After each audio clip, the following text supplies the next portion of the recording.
Time for my favorite show.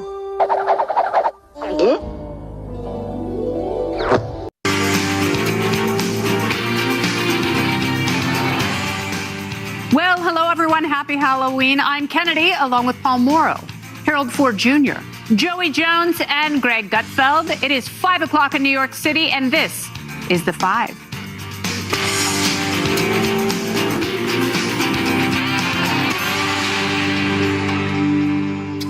It is All Hallows Eve. President Trump is getting into the spooky spirit, recreating his infamous viral moment from his first term where he put candy on top of a child's head. The president is also spooking D.C. with the threat to initiate the nuclear option.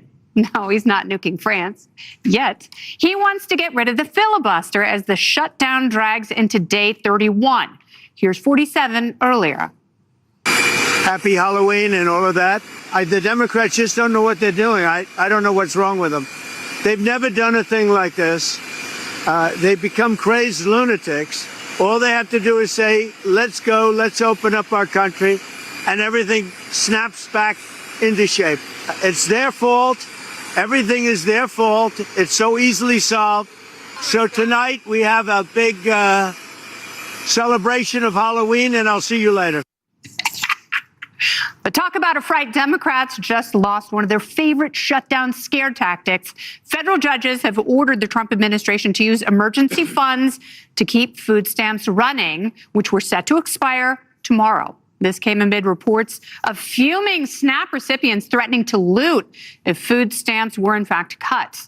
And Senator Margaritaville and Spartacus stoking the hysteria flames.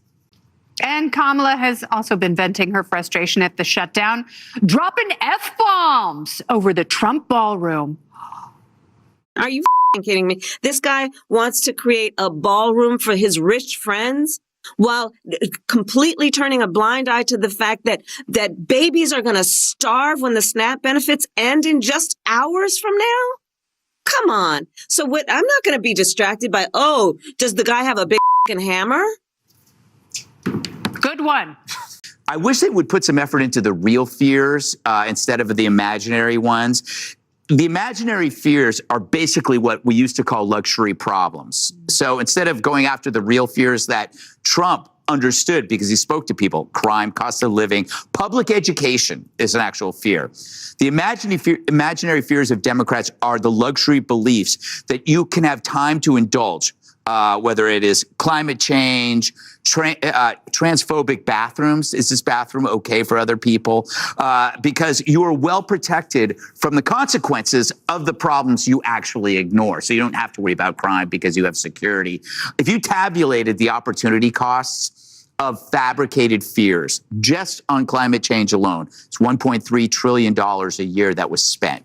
And you actually had applied that to actual problems, drug addiction, urban blight, police salaries, public education, the fire risk in California. How many problems could have been solved if we didn't sink all of that money into an imaginary fear?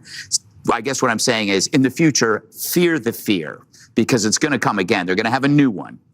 Well, New Yorkers don't fear the fear. They're about to elect a socialist who's going to exponentially make all those problems much, much worse. Well said, Greg. So we're on day 30. Yes, you're welcome. We're on day 31 of the shutdown, Joey. Yeah. And if it's not lifted by Thanksgiving, is it going to lift ever? And what will it take to get us out of this impasse? So this old statesman's way of governing is a bygone era. It's gone. It's not here anymore. It might have died with the old statesmen, but it's not here anymore. We have to come to terms with that. We can miss it, long for it, but it's like missing your grandparents' house. It doesn't exist anymore. Even if the house does, they don't. That's not how we're governed now. That may change again one day, but it's not how we're governed now. We are evenly split by the numbers, by the votes, by the rhetoric, by the issues. I don't like it. I don't necessarily advocate for ending the filibuster. But this idea that don't do it now because they might do it to you later, they already have. All right. So why not? So, Harold, take us into Washington, take us into the chamber. You were a member of the House of Representatives, so you know this world inside out. The Senate is supposed to be the upper chamber, but they're acting like a bunch of babies. I actually fear for this country if we're just going on a 51 vote majority in the Senate. It means they've completely given up on working together. What does the nuclear option mean long term for both parties? Happy Halloween. Good to be with you. I hope they don't end the filibuster. I think it behooves the leader of the country when you have this kind of silly, immature politics happening on both sides, and I'll blame Democrats more for the sake of the argument. You need a president that will come to the table and say, here's what we're going to do. Here's why we have to do this. And go negotiate with them, and let's figure out an answer to this. For the life of me, I don't understand how we can be, and the president says this often, we're the hottest country in the world, yet 42 million people are on food stamps in America. Put aside that the funding is not there, but we have one out of eight Americans experiencing this. This, to me, is as fundamental a problem as anything. But we are faced with a crisis right now. And we also have an obesity epidemic. The irony, Harold. Right, and because the food is so bad, this is where Robert F. Kennedy Jr. is right. I hope he focuses on this. I just can't for the life of me understand why people won't come back, make the Republicans agree to deal with the healthcare premiums and get the government back open. Yeah. You have 42 million people who are losing their healthcare, are going to see premiums go up. Let's do the least that government's supposed to do, which is to provide these kind of benefits for everyday Americans. So I'm as discouraged as you are. I hope Joey's wrong. I hope we get back to a moment where statesmanship reigns, but we're going to have to throw all the clowns out if we're going to get there. Speaking of clowns, Paul, if you had known that you're not a clown, that the former vice president had such a potty mouth, would you have voted for her? I think she's just wonderful. She's so authentic. Here's the thing. Look, let's try to capture all the commentary here that's coming from the left. These days on the left, the Democratic Party right now, you're either an anarchist or an elitist. And the elitists want to be down with the anarchists. And that's what's behind all of that statements, all those statements, right? You got Kamala cursing. Where's that coming from? All of a sudden, she's trying to show us how street she is, right? They're trying to reach out to the middle class and people, everyday Americans that they've completely lost. The filibuster was not put in place by the founding fathers. They had never perceived that. There was no filibuster till about mid-1800s. Mm-hmm. So this is not something that is anti-constitutional. I hope they don't get rid of it as well. I agree with you. But that said, it's not like this is so far out of the norm. It was something that was put in as a rule in the Senate to make sure that it was more deliberative. They didn't have the tyranny of the majority and all of that. But at some point, if it's going to regularly devolve to the point that our entire government apparatus freezes, well, you know what? Then maybe it's time to go. And maybe the people voted for a majority, even if it's one vote, at least the thing moves forward.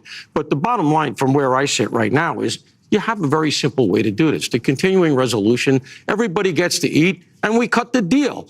So this idea that they're using leverage, that's a bad optic.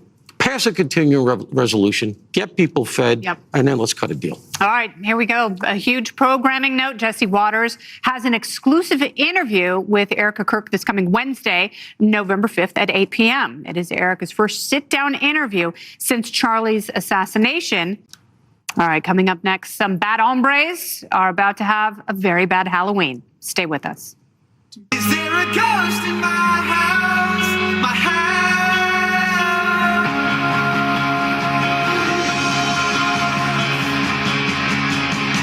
It looks like I'm a wreck. It's in the hole!